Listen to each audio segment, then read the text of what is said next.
Kaj, če bi jaz danes kaj povedal o tem eksperimentu sendvič, ne? Tale Dari Krajčič je uprizoril nek eksperiment, družbeni eksperiment, ne? On je hotel dokazati, kako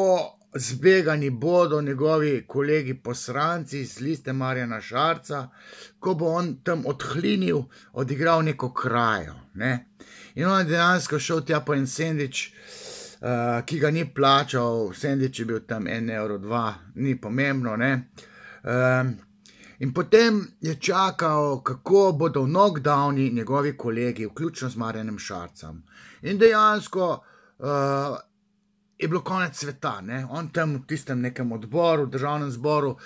tako iskreno pove, češ, glejte, nikoli nisem kradel, tudi to ni bila kraja, šlo je za nek absurd in jaz tam ukradem, pod narekovaji rečeno, en sendvič, ne, in ga grem sicer pol plačati, pa tako naprej, pa še tam smeni klošar, ki dal neki, ne, ampak pol pa čakam na reakcijo, ne, in ta reakcija je tista bizarna, ne, kaj se je zgodilo. Na vrat, na nos tam je Brane Golubović, zdaj ga bomo pa odstavili, pa so ga pripravili, da sam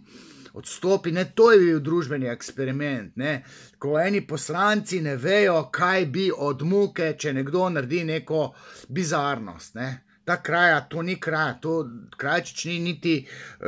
kuritat, on še jajce ni ukradel, ne, ampak bizarnost cele zgodbe pa v tem,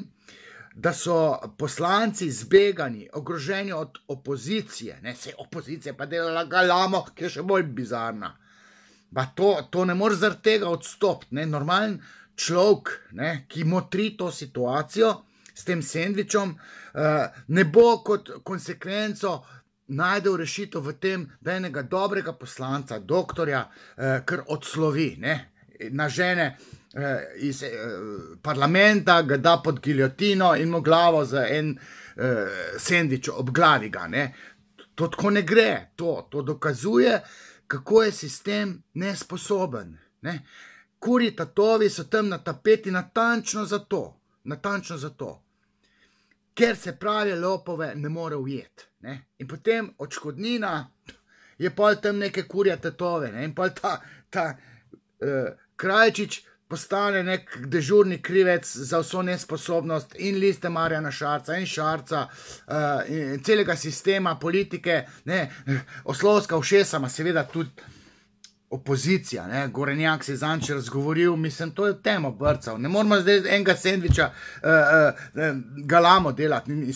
izpademo ko budale, bizarno je vse skupaj, no, in ta svetovni trend poročanja, ne, je pač tak, da se išče natančno to, bizarne novice, ne, in CNN, BBC, vsi so poročali, lejte, kaj so v Sloveniji naredili, le ena baba, Banana Republika, posranca so odstavili zaradi enega sendviča, pa te so bolani, ne, to se norca dela cel svet iz nas, ki smo ga odstavili za 2 evra sendvič, ne, to je blesavo, to je absurd, error sistema. Torej, tole sem mogel povedati, ker manj mi je hudo, da se politika ne znajde, nima tistega, kako bi rekel, funkcionalnega odločanja, nima postkonvencionalne moralne razsodnosti, ker če ste vi normalni, ne boste šli poslanca odstavljati za 2 evrski sendvič, ne, in to je zdaj point cele zgodbe, ne to, da je poslanc tam ukradel, ni bil ne revež, ne kleptoman, druga zgodba je bila s tem kleptomanem, ko je že bil nek Janko Burger, ne, ta če bil ukradel hamburger, tle bi lahko neki, in smo svoj cajt, neki kradu, on je bil kleptoman, tam ima neko patološko jedro, ampak tale človek